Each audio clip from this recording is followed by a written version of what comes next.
Good morning, everyone. Today we're delighted to welcome Rodney Brooks to share his vision of building a better future with robots. Rodney Brooks is a true robotics pioneer and entrepreneur, native Australian. Rodney started out as a mathematics undergraduate, then he received a PhD in computer science from Stanford. He was on the MIT faculty from 1981 to 2010, where he was the founding director of MIT's Computer Science and Artificial Intelligence Laboratory. At MIT, he and his students created a really fascinating array of robotic technologies that were groundbreaking in a lot of ways, and a real hallmark of his work was showing how simple behaviors can be combined to make robots that do really clever things. Rodney has published widely in AI and robotics. He's received many awards and honors. He has impeccable academic credentials, but he has also been remarkably successful over the past 2 decades or more in getting robots out of the laboratory and into the real world where they can do useful things. Towards this end, he co-founded iRobot in 1990. iRobot, of course, makes the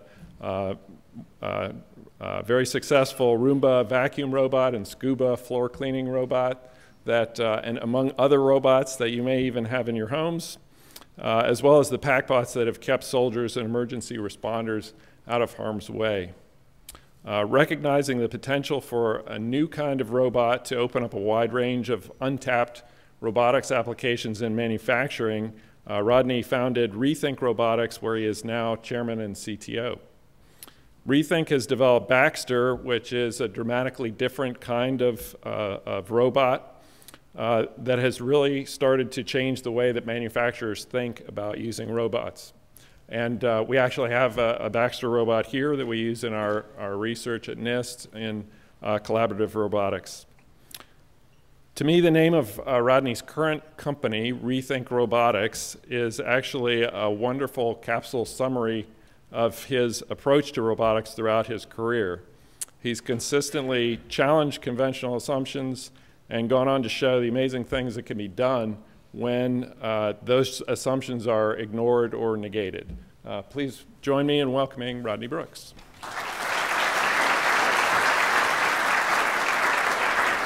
Thank you so much, and thank you all for showing up. So I am going to talk about robots a little more generally at the end, but mostly I'm going to start off with talking about robots in manufacturing, robots and people working together. This is a woman, Mildred is her name. She has worked for over 20 years in a plastics factory in Connecticut, and she met her first robot. This is Baxter. And within an hour, she had trained it to do a task in the factory. So my theme is, how do we get people and robots working together? Because we're going to need them working together more and more in the future. So, as you know, Rethink Robotics is building robots for factories, for third-party logistics, production robots. We call them production robots rather than industrial robots, because industrial robots have a whole history about them, and we try to distinguish. But I came to this from 2 directions. One is human-centric robots, and the other was, from my experience at iRobot, manufacturing things in China. So first on human-centric robots, most of you are way too young to remember this, but this is how computers used to be. They were behind a glass wall. The reason they were behind a glass wall was because then everyone smoked, and the disk drives weren't sealed, and so the smoke particles would get in and crash the disk drive. So that's why you had to keep people away from the computers. People were too dangerous for computers. And you didn't get to touch them. You had to go through all layers of bureaucracy to get something changed in the program, and you got a fan-fold printout. But then in 1980, a revolution happened where computers became low enough cost that ordinary people could touch them. And once ordinary people could touch them, things really took off. And the forms that they're in have completely transformed our lives. So the question for me has been, what if ordinary people could touch robots? And the truth is that over the last 15 years or so, ordinary people can touch robots. So up in the top left corner there is intuitive surgical. The surgeon is way off to the left, but certainly that ordinary person on the operating table is touching the robot in a rather intimate sort of way. There's the home cleaning robots like Roomba in the middle. There's the Kiva system. People may have heard of Kiva. It's a company in Massachusetts that Amazon bought for about $800 million a year or so ago, which has been put throughout Amazon's fulfillment centers, where it turns around, instead of a person having to go along to all the shelves and pick things from the shelves, these little orange robots bring the shelves to the picker, to the person, because it's easy to make robots move in straight lines, relatively. Still hard to let robots grasp from a pile, so the person still does that, does the grasping, but the robots move the shelves around. So the picker just stands there and these shelves keep flying at them. You go online and look at the movies. It's quite astounding. And then robots in the military, which really happened during the Afghanistan and Iraq campaigns. In fact, if you go between June of 2002 and the end of last year, there were 0 ground robots in the US military back in June of 2002, now more than 12,000. And worker robots in people's homes. I use the word worker robots because I want to outlaw Furbies from this, for people who remember Furbies. But robots that do real work in people's homes were 0 and now over 10 million and counting. So there's been a real change, and my experience at iRobot was in building lots of different robots for the home and building lots of different robots for the military in various sorts of forms. The reason that we have all these robots out there in the millions is a few things have happened. Computation and sense, as we all know, have gotten exponentially cheaper for 50 years now. When you have an exponent running for 50 years, it starts to really mean something. And so computation has gotten a lot cheaper. But ordinary people touching these things, you know, cell phones, has meant that sensors have gotten really, really cheap. And there's lots of different sensors, and there's lots of different stuff. Cell phones have been very, very good to robots, is the key here. Also, research in computer vision and simultaneous localization and mapping, SLAM, has made major strides in practicality, so that's why we get the Google car, the self-driving cars from SLAM and from computer vision. And we've passed the usability threshold where the robots become usable. And we'll get back to usability threshold quite a bit. So in starting iRobot in 1990, and I was with the company until 2011, there's two lessons learned that I take away from that. One, the Roomba, which is on the right there, was not the first home cleaning robot. There was another one on the market before. It was from Electrolux. And Henrik Christensen, some people in robotics may know the name Henrik Christensen at Georgia Tech. He was one of the main people helping Electrolux build it. But it was 2,000 euros. It was expensive, and actually it didn't quite fit under the kickboard in the kitchen, you know, where your feet go under, it didn't quite fit. Ours came out at $200. Now you might ask, why was it so much cheaper? It was cheaper because we went out and we asked people ahead of time, how much money can you spend without checking with your spouse? And this was the number. So that was the first requirement that went into designing the robot. That was in the bottom right-hand corner of the spreadsheet. Took out the margins.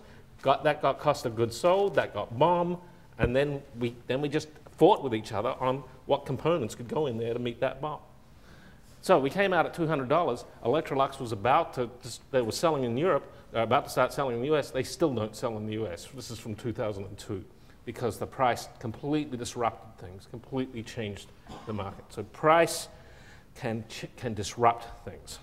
Disruptions can create new markets. The other lesson I learned is real robots have real users. And I was an academic, and academics sort of don't like the real world a whole lot. Messy, exactly. So this is some versions of the Roomba. That's the very first one up there. And one thing, it's got a rocker switch over on the right to switch it on and off. That caused us so much trouble. Hotline calls. Which way's on? Which way's off? Do I push it at the top? Do I push it at the bottom? Incredibly difficult for us. Then you also see 3 buttons, S, M, and L. What are S? You know, we're engineers. Yeah, we put for a small room, or a medium room, or a large room. You press a different button. I guess this is a large room, right? What's the definition of a small, medium, large room? Again, the hotline. So over time, we got rid of the switch. We simplified the buttons. And by the time you get to the modern one, there is no on-off switch. There's just one button in the middle that says clean. Now, there are extra buttons down here. You can go in down here and go into a deeper interface and schedule that every Tuesday at 2:15 p.m. it's going to come out and clean and do stuff like that. But for the vast majority of users, you just have to press clean. And you know, I'm not saying bad things about consumers and ordinary people. You know, my iPhone in here and your Androids all have Unix. You know, if you jailbreak them, or in, you know, I think in Androids you can just directly do it. You can type a Unix command line to make a phone call, but I don't want to do that. I like the interface. So the interfaces are important for usability. And then people did weird stuff with the Roombas, all sorts of weird stuff. This is a good one. The Roombas also have this invisible wall so that you can block off a corridor that you don't want the robot to go down that doesn't have an actual door. It's got an infrared beam, and you put it over here. This is sort of instructions on how to point it. And then when the robot is going, it sends out a signal that this guy hears and switches itself on and stops the robot going down. And so there's instructions in the box on how to use it.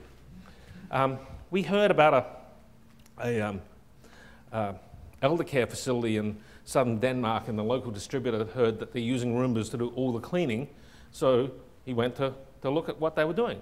And he met the woman who was in charge of cleaning the place. She was very proud of using the robots to do the cleaning. And then he said, "Can I watch you do it?" And she said, "Sure." She pressed the clean button. Then she put the invisible wall on top of the robot. Well, it must go somewhere, she said. And she hadn't read the instructions. Actually, for those of you who've read that gem from MIT Press from the 80s by Valentino Breitenberg on Breitenberg vehicles, which are little robots that avoid each other. What this did was made the robots avoid each other because they kept, when they got near each other, they'd see the invisible wall. So it actually had the effect of spreading the robots out throughout the facility, multiple robots, and it made cleaning better, but it was a pure accident.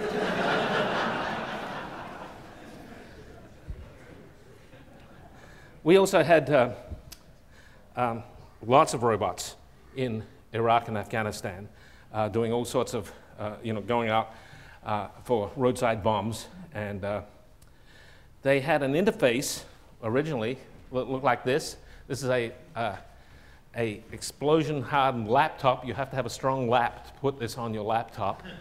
It's got these force-reflecting joysticks here. It's got a menu system. You can do anything you want with this. Our main competitor from iRobot was another company in Massachusetts called Foster Miller, then bought by Kinetic, the British aerospace company. And we thought their robot was not very good. It was analog, it didn't have digital stuff, it was crude. It wasn't like our robot. Our robot was good. But then we start hearing from the field in Iraq and Afghanistan that US soldiers prefer their robot to our robot. That can't be. Ours is better. And the word came back that our interface sucked. It was impossible to use.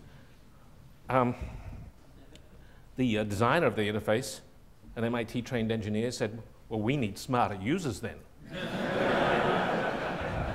But that wasn't the solution. Solution was to match the users. What does every 19-year-old kid in the military have? 10,000 hours on game consoles. So we put a hardened version of a game controller onto the robot. Before, after 2 months of training, they'd get to a certain level of competency on the robot. Now, with 5 minutes of playing, they got better than they ever got on the 2 months of training. Now, with this game controller, you couldn't do everything that the engineer wanted, but the users could do much more than they could do before. So figuring out how to make things easy to use is important for acceptance. So that's a set of lessons I learned from iRobot directly. The other thing that I disruptions and meet the user. But the other thing I was learning at the same time was about manufacturing in China, because the Roombas are built in China. This is a robot production facility in China making Roombas.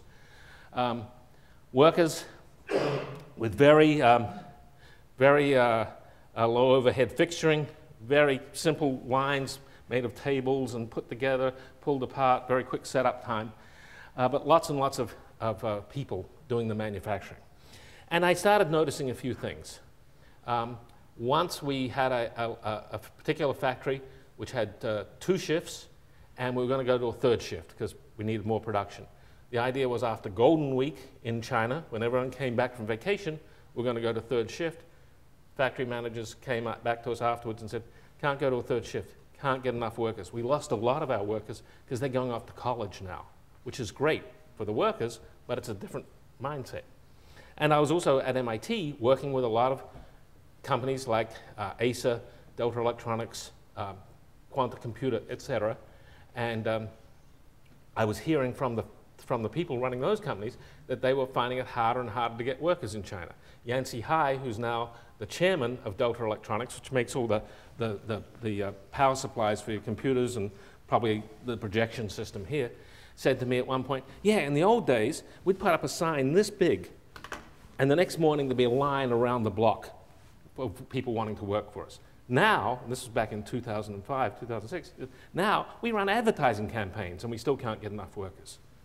So I noticed that things were changing. Also, this is a report, this is the only data. Foxconn doesn't exactly let you just go in and see their factories, but from ABC News, that an iPad is touched by 325 pairs of hands in manufacturing. So the stuff we buy is still made by hand. It's made by hand in China, and labor is getting harder to come by. We've been making stuff by hand since the Industrial Revolution, by the way. As many of you here know, manufacturing in the US has had a tremendous run of productivity increase over the last 60 years. Productivity has increased year over year over year. The output has increased with mostly flat employment. It went down towards the end of the last decade. There's a little trickle back up now, but it is going down. But as a proportion of the overall economy, it's gone down, but it's actually done fairly well. But the way US manufacturing has done so well is move closer and closer to higher value add stuff and less to volume stuff. The stuff that you buy from Walmart doesn't get made in the US, but the jet engines do get made in the US. I was on a panel at the National Academy with Craig Barrett, former head of Intel, and he was arguing, yeah, to make manufacturing strong in the US, we got to find the things that no one else in the world could build, and we'll build them. It's not quite enough argument to have a healthy manufacturing economy, I don't think. How do we get back to manufacturing the luxuries and then the necessities? And we've seen what's happened occur again and again. Right after the Second World War, the Japanese economy was in trouble, but there were a bunch of small entrepreneurial companies started building stuff and selling it to the US. And they've gone on to become global brands like Sony and Sanyo and Toyota, etc. So in a sense, they sucked out manufacturing, not the US manufacturers sucking it out, but they sucked manufacturing out of the US into Japan. But as the economy went up and the standard of living recovered in Japan, it got too expensive to do some of that manufacturing in Japan. And then so some little companies in Korea started offering themselves as outsourced companies to the US. Have people heard of a company called Lucky Gold? LG became LG, global brand. Samsung, another one, became a global brand. So US started outsourcing manufacturing to them, OEMs. Standard of living went up in Korea, became too expensive, moved to Taiwan. There, a whole bunch of entrepreneurial companies, some of the ones I mentioned before, started manufacturing in Taiwan. And as the standard of living went up in Taiwan, they started moving into China, into Shenzhen. They first moved via Hong Kong. It was politically difficult, but they moved into into China via Hong Kong. That's why it started in southern China. A few small Hong Kong companies and the Taiwanese companies did it. Not much in the way of Chinese companies themselves. Although people heard of a company called Legend.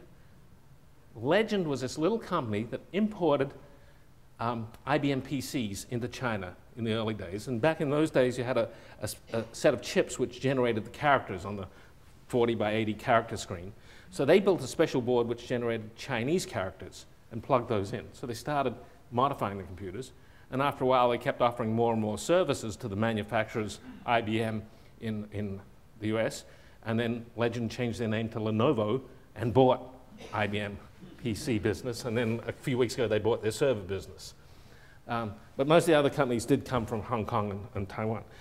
When I was manufacturing toys for iRobot, we had 14 failed business models before we had successful business. I could go into them in great detail if you want to know. When we were manufacturing toys in China in the late 90s, it was already too expensive then to do the plush, the sewing, in mainland China. Already, we had to do that in Vietnam. And we've seen more and more stuff move down to Vietnam over time. And then what happens?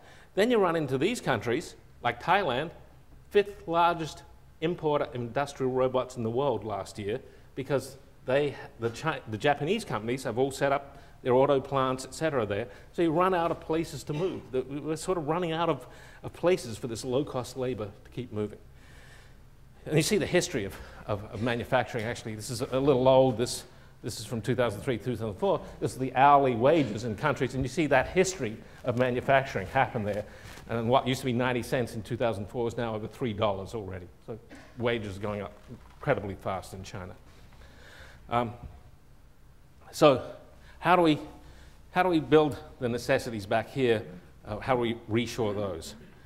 And there's good reason to reshore to US, Europe, Japan, because everyone wants short supply chains. If you're manufacturing consumer goods in China, you have to pull the trigger on how many units to build 30 weeks in advance. But not only that, Costco wants a special pack out. They want a box with more stuff in it. And Target wants a special pack out. And every retailer now brands themselves. So not only do you have to forecast 30 weeks in advance, you have to forecast on each channel 30 weeks in advance. We once had a set of containers coming across the ocean for, I think it was linens and things, which went belly up while they were on the ocean. So short supply chains is important to be responsive to consumers. And I think most people have started to realize by shipping off manufacturing far away, you lose the innovation. It happened to IBM. It's happened to company after company. So putting these two themes together and being a robot guy, my answer was we got to have more robots in US factories to do stuff. But robots, and I know there's some people here in the audience who spend a lot of time with robots, but some of you are probably not in the robot business, so let me just give you a little history. Industrial robots were invented by Joe Engelberger. Well, George Duval was the guy who probably did the invention. He was the business guy. Joe is still alive. And he started a company called Humation, which installed its first industrial robots in a GM factory in New Jersey in 1961. They were hydraulically driven. And if you go back to 1961, computers were incredibly expensive, incredibly large, and sensors were incredibly expensive. So these robots didn't have computation or sensors. They were mechanically programmed in a sense. They did the same operation again and again, maybe with one sensor on the gripper just to see whether it got the part or not, and used sort of programmable logic. So no computers, no sensors, same motions repetitively. And industrial robots have essentially done that same thing since. Now every industrial robot has computers inside it, and the computers are doing great things. They're doing Kalman filters, modeling the wear on the gears, so you can have an industrial robot do the same precise motion for 10 years non-stop with no servicing now. So they're exquisite machines, but they're essentially following a trajectory accurately. So everyone has competed on making them precise and repeatable, but no one's been worrying about them being adaptable, flexible, or easy to use. And because they come out of the box without external sensors, they're too dangerous to be around. So when you see a robot installation, it's all robots and no people. So in an automobile factory where 70% of the world's industrial robots are, in the body shop where the body's welded together in the paint shop, it's all robots, no people. In final assembly, it's pretty much all people and no robots. You can't mix the two of them together. And you have to be an expert to set them up. So typical time to install a new robot in the factory is, for someone who already has robots, it's a 9-month cycle. People who don't have robots, typical numbers. In the US, 18 months. In Europe, 16 months to get robots in there. And you spend easily 3 to 5 times the capital cost of the robot just getting it set up. So this is what you see in automobile factories. It's sort of like, you know, Dante's Inferno. There's stuff happening. You don't want to be in there. And if anyone does go in there, the whole line shuts down. So the robots have to be perfect because you can't have people fixing things on the fly. So our industrial robots tend to look like that on the left. They don't look like what happened to our consumer goods on the right. They haven't been easy to use. So 300,000 small manufacturing companies in the US, with almost none of them have robots at all. They're just too hard to use and too inflexible. They follow a trajectory, same trajectory again and again. You have to really amortize the setup time over 2 years of production of the same thing, pretty much. So I started Rethink Robotics in 2008. It was originally called Heartland Robotics. We thought that was clever. It's about the heartland of the US. Customers didn't like it. You making fun of us? Why didn't you just come out and call it Bible Belt Robotics? These things have been said to me. So we changed the name. Listen to your customer. Always listen to your customer. I could tell you more, but we announced our product September 18, 2012, and started shipping in 2013. And this is the robot Baxter. When we put our logo out, I thought, we were being very secretive about what we were doing. When we put the logo out, I thought everyone would immediately understand what we were doing. You know, it's a square-headed red robot and a round-headed orange worker side by side. He's a real worker in a gearbox factory in Massachusetts making Harley-Davidson gearboxes, but we did give him the orange shirt. He doesn't normally wear an orange shirt. They make the Harley-Davidson gearboxes and gearboxes for our robots, too.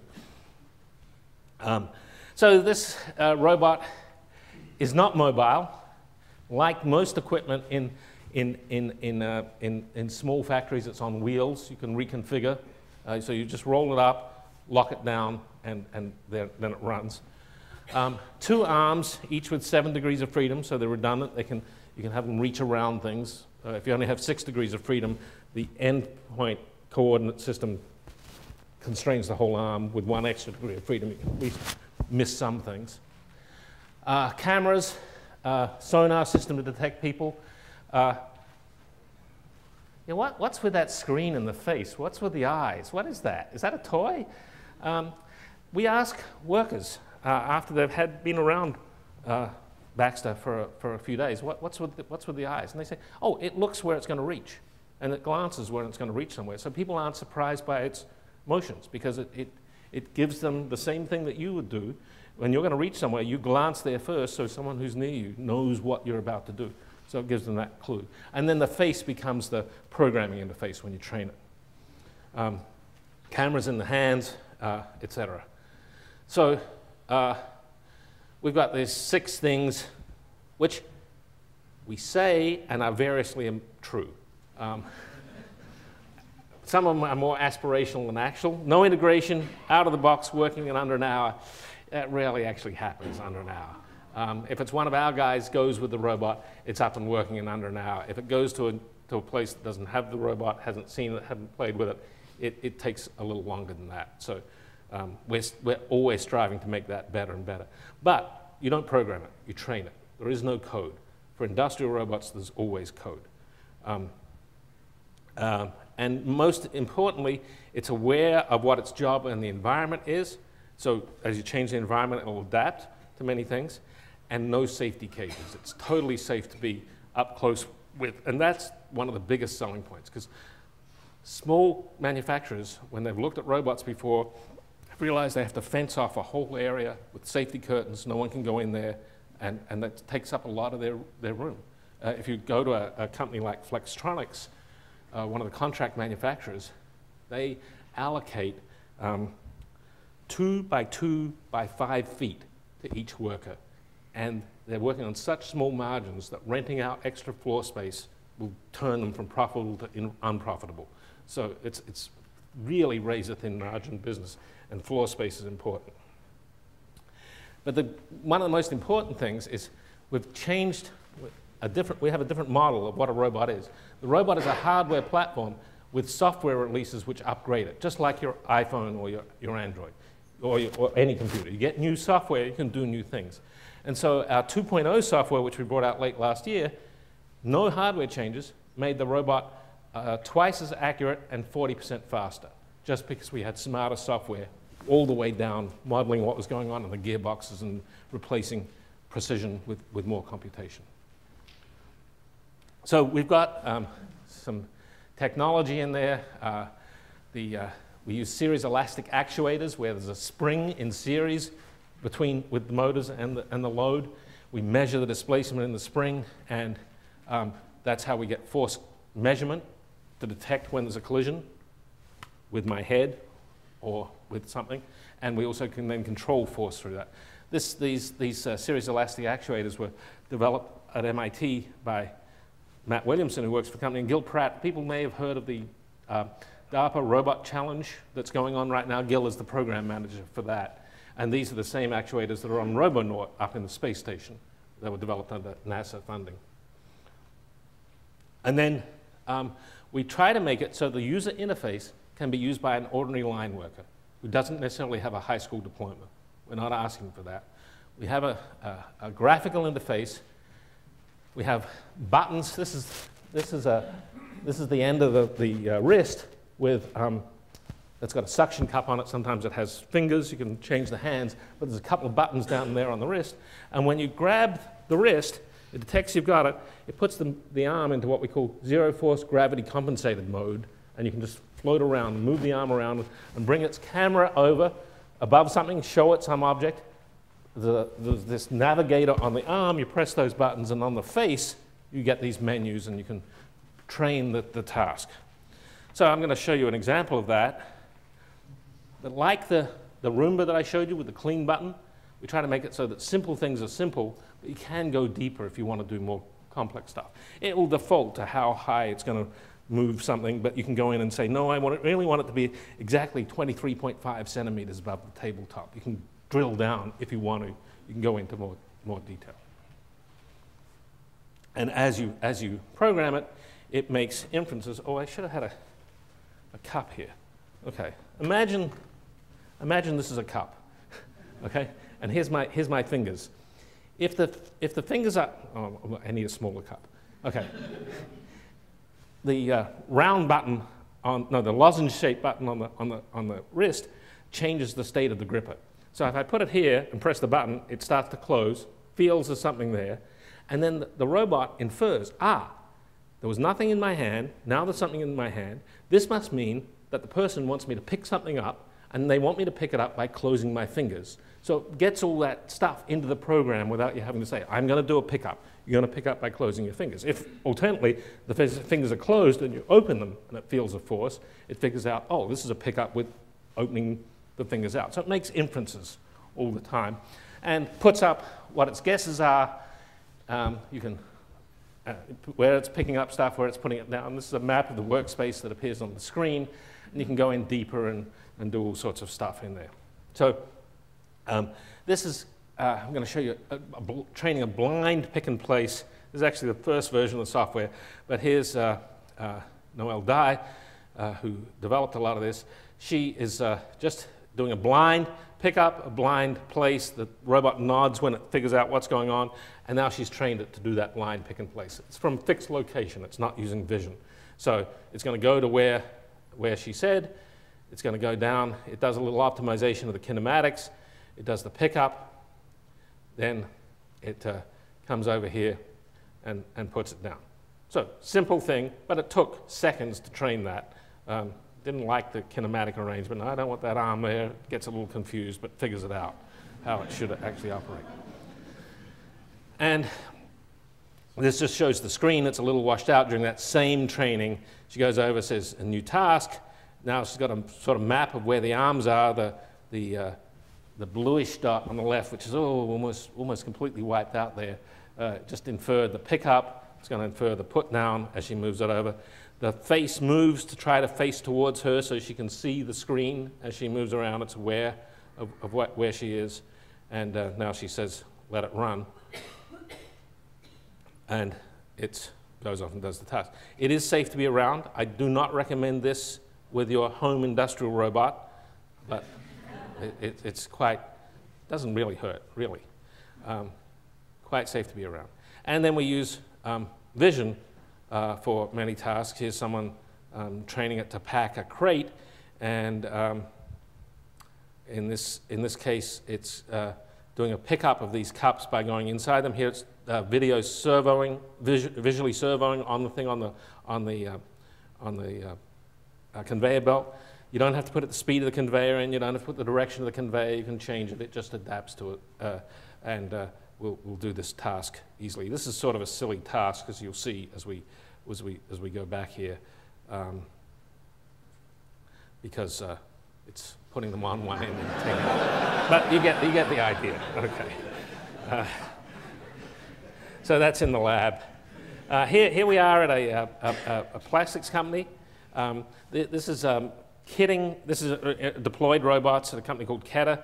This is kitting plastic kits for furniture that you keep in your basement. There's really cheap furniture, plastic furniture. And here's an interesting thing. All our deployments, people customize the fingers. You can see the one on the left there is using suction, and it's using plumbing fixtures. The one on the let me see, play that again. You see that there's two robots there, but this robot in particular, that's the plumbing fixtures, and this is fingers that have been printed using a 3D printer. So lots of our customers use 3D printers to print tooling for their robot, because we don't have any general purpose solution to general purpose hands. No one in robotics does. And this was Bring Your Kids to Work Day, just to show you that, these kids had never seen the robot before, but their parents were happy to let them play in close to the robot. They had no training. They tried to teach it to do something. It's a little confused by what they were doing, but it's meant to be, to play, press. This is the future.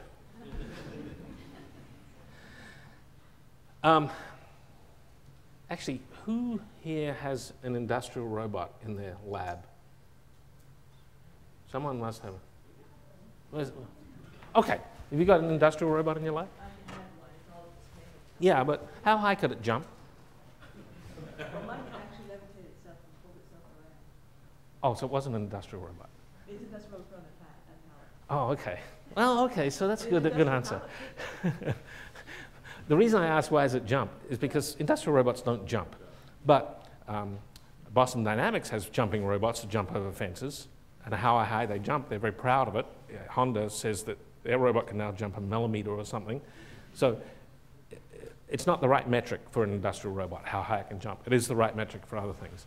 And so we have to sort of educate people that precision, repeatability, and speed are the right metrics for industrial robots, and that's what they've been used. But we have a different set of metrics: ease of use, safety, inexpensiveness. Oh, by the way, this robot is completely made in the USA for $25,000. So we make it across the US. 19 contractors to build components, 4 sub-assembly, 1 final assembly. But we're not saying that speed of the robot is not important, but we say throughput is important. If you've got a task for a robot, and it takes 9 months to set the robot up, and then the task is done in 3 days, that's not very good throughput. If it takes you an hour to set it up and the task is done in 6 days, say, that's much better throughput. So throughput's the right metric for small manufacturers, we think, rather than raw speed. But everyone, we find, comes back to these metrics. How fast is it? How precise is it? And we're trying to educate people that how easy it is to use is going to be important for the future. So it's a different category of robot, helping, as we understand, some people to manufacture in the US. One of our early deployments is a plastics company in Pennsylvania called Rodon, and they make the Connects toy, and they use Baxter to pack the Connects toy to be shipped to China, to be sold there, which is great. But there are other things happening out in the world besides just the robots for manufacturing, and there's a lot of stuff, you know, in the maker movement. And the maker movement, you know, it's a little scruffy. These guys, you know, built a wooden 3D printer, and they sold that company for $490 million last year. So the scruffiness, that's MakerBot. Scruffiness can turn into real stuff. Up the top there, that's Chris Anderson, who used to be editor of Wired, and he's got this company 3D Robotics, which is building drones up the wazoo now. So the maker movement is doing interesting stuff. I think when you combine that with better and better, this is a Kickstarter-funded 3D printer. When you add new stuff to 3D printing, the building tools, getting plastics and metal together in the same place, making high speed, building electronics in with 3D printers. When you add in what I call super CAD, which includes the manufacturing processes in the CAD, I think we're going to see a change in business models for manufacturing over time. Oops, did I click too fast? You know, right now, a product company has a design, often, you know, subcontracted out to another country. They build the stuff, it gets shipped across the ocean, goes into retail, gets deployed to people. In the future, it may look rather different. Maybe the product company sells the design directly to the retail. Retail may be a big box store, maybe a virtual store. They then subcontract out to local factories all over, job shops all over the country, who build the stuff locally, and then it gets sent to the customers either via a store or directly delivered to the customers. This is just one example. I think as these technologies progress, we're going to see a vast array of new business models. We saw that in personal computers. A friend of mine, Deb Roy at the Media Lab at MIT, 3.5 years ago, started a company and sold it for an undisclosed large amount of money. And the company does Twitter analytics. Did 5 years ago we know that we needed companies to do Twitter analytics? Now we need them. And so we're going to see new sorts of companies, new sorts of business models, and new ways of doing things. But more than that, for robotics in general, I think there's the following thing that is going to really drive robotics. If you look at China, US, Europe, and you look at the percentage of working, the percentage of people who are working age or above who are still in the workforce, it has slowly declined over the last few years. It's about to radically change over the next few years, including in China. So the number of people in the workforce relative to the number of older people, the ratio is going down dramatically. It's really, you know, flipping the equation. So who is going to take care of me when I'm old? That's a worry to me. We've seen models changing now, but I think there's going to be a tremendous pull on assistance for the elderly. And we already see it. We see auto companies talking about, they talk about the self-driving car, but what they're doing is putting in driver assist. So the car of today and a car of 20 years from now, compared to a car of 30 years ago, is so much easier to drive. The elderly will be able to drive cars longer than they could in the past and still be safe. So the cars are becoming robots that people get inside, and that lets elderly people have dignity longer. I think we'll see the same sort of pull for help in the home, let people stay in the home longer and have the dignity of control of their lives. In my mother's case, in Adelaide, Australia, she requires 2 people to help her to get into bed. So she has to wait for the nurses to come and put her to bed at night. What if she had some sort of device which lifted her into bed? She'd then have the dignity of deciding when she went to bed instead of deciding on the schedule of the care provider. So I think robotic technology is going to be important for dignity in aging over the next few years. But I would not, at the moment, you know, suppose Rethink Robotics is completely successful, I would not again go off and start a new company and go to a venture capitalist and say, I want to build robots for elder care. Because I don't think we know what that elder care solution is going to look like. There needs to be a lot more thinking and a lot more work on it, a lot more research on it. So we made Baxter a research version of it, same hardware, and the software will be the same soon. But we've now sold well over 100 of them into research labs around, actually now around the world, starting in this country. And so lots of people, if you go, lots of people are using the robots to do all sorts of things that are not to do with manufacturing. And like when we had in the late 80s and early 90s, small mobile robots that got out into people's labs around the country, people started doing new research. You know, in the old days, there was only a few locations you could research on navigation. Then we had hundreds and then thousands of people working on navigation for mobile robots because the platforms were so cheap. And then we got SLAM, which led to the Google self-driving car.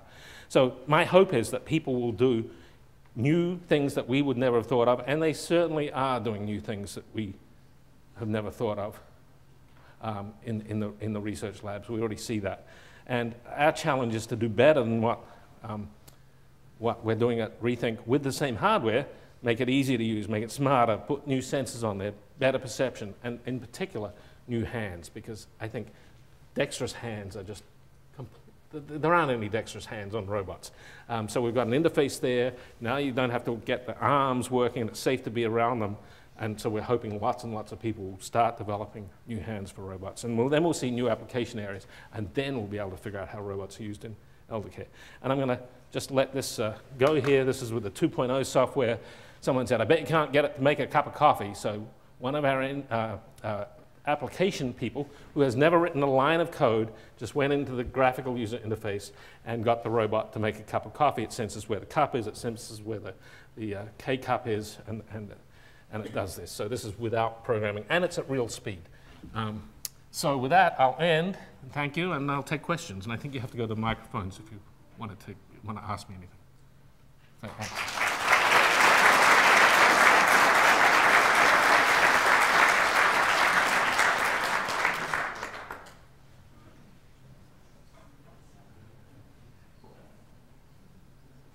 Everything I said was correct. Everything. Go to the microphone. I have a question. We hear a lot about how robots are going to steal our jobs too, and I think you got to that a little bit, but could you say a little bit more about your perspective? Yeah. Yes. There's a common question. The robot's going to steal the jobs. I don't see it that way. I see it that there are not enough people to do these tasks, and the robots increase the productivity.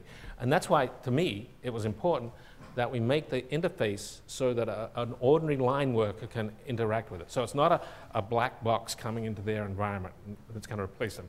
It's a tool that they get to use. And we've seen that. At that company, Rodon, that makes the Connects, there's a guy on the line, his name is Jason, who's become the robot expert. And he was someone who just did other sorts of jobs around, and now he's the go-to guy for the robots in that place. So they're not laying anyone off. They're increasing their employment. So that's my hope. Yeah.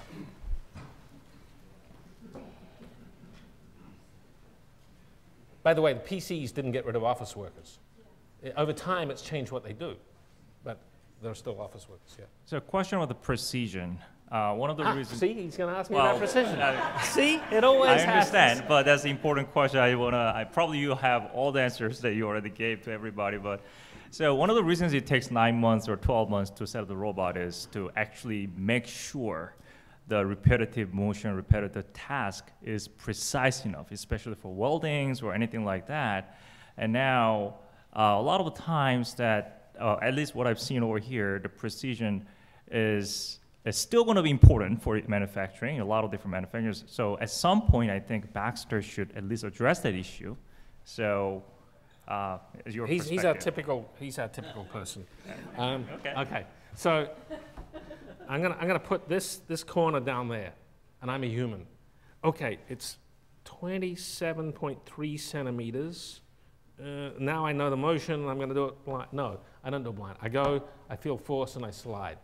So we humans get precision by force and by aligning things, and that's really the model for Baxter. Now, on the welding side, it's made of plastic. Don't get Baxter to weld. It's not going to end well. So yes, that's what I'm trying to make the point. Industrial robots are great for certain things, but they're not good for other things. And that's why the bin of parts problem isn't solved, because it's always tried to be solved by precision. So then you have to have a precise model of where all the parts are in the bin in order to use a manipulator, whereas a human just reaches in their hand, feels, and pulls one out. So we're looking for different sorts of solutions. Right. At least he disagreed with me. That's good. Well, there are a couple more things I disagree with. I can talk about Yeah. Okay. Oh, is that a question? So it's very interesting to hear your perspective about using Baxter in China. And China or any of the other developing countries, I think, are a great example of how the industrial space is really is changing, the industrial landscape and production is changing.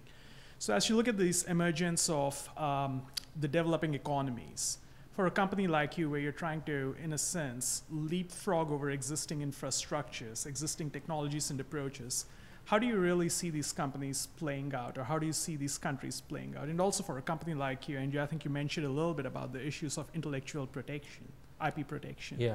So in China, we already see a lot of stuff happening. There's news stories about Foxconn having millions of robots, which they don't. I believe they have about 30,000 robots, and they're mostly used for polishing. But there is there's lots of unreliable stories about Foxconn. But Delta Electronics, I mentioned before, Yancey Hay, the chairman of that, was one who alerted me to the coming labor shortage. They are now building a SCARA robot for Foxconn's making iPhones and iPads. So there is a robotification already happening in China because the labor is getting so expensive, and so that the robots are coming to China outside of automotive already. I think the situation is more complex in India because of the supply chains, and India hasn't become the manufacturing hub that some people thought it would be. So I don't know exactly what's going to happen there. But in China, I'm fairly confident you're going to see more and more robots on the lines that used to be populated by 19-year-olds, because China has passed peak 19-year-olds. The number of 19-year-olds is going down. I guess a follow-up question. Do you see them mostly as consumers of these robots, or do you actually see a lot of development activity going on? Well, as I said, Delta Electronics is building a new robot for Foxconn, so we are seeing development happen there. The traditional industrial robot companies, ABB and KUKA, are large in China, going after the Chinese automotive market, and there hasn't been large-scale traditional industrial robots coming out of China that I've seen. Yes? You said you don't want Baxter to weld. Can Baxter work in harsh environments where you might not want people working? Yeah, there's one particular company that makes furniture that you'd know the name, you'd know the brand of. They have an unair-conditioned plant where it gets to 120 degrees in the summer, and some of the tasks they're doing, they're getting repetitive strain injuries. So Baxter is now trialing in that factory to do things where there's repetitive strain and it's just an unpleasant environment. So.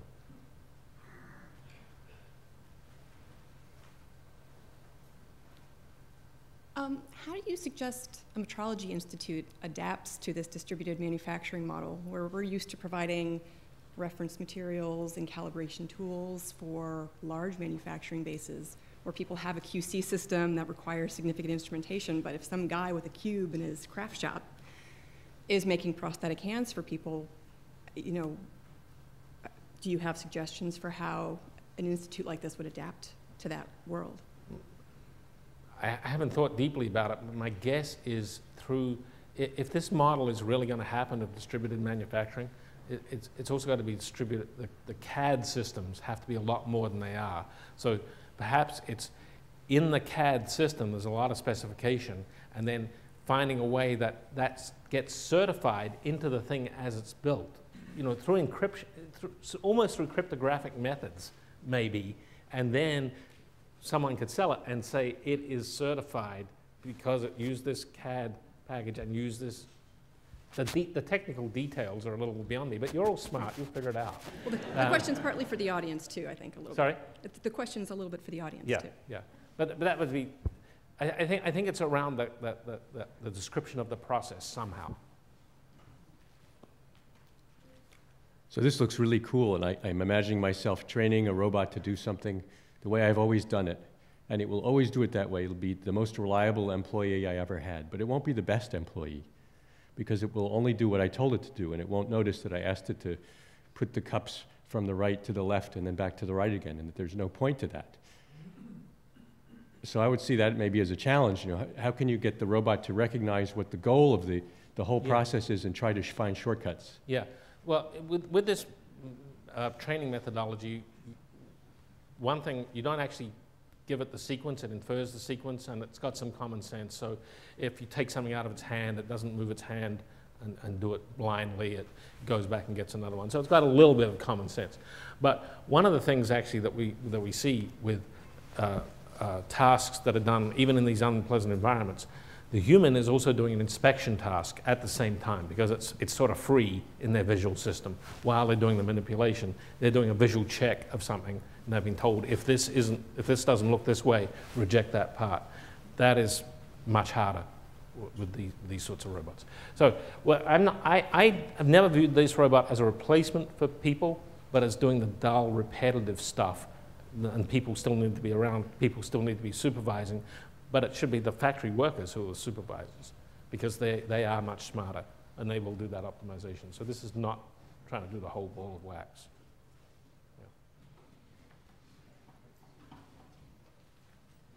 Okay.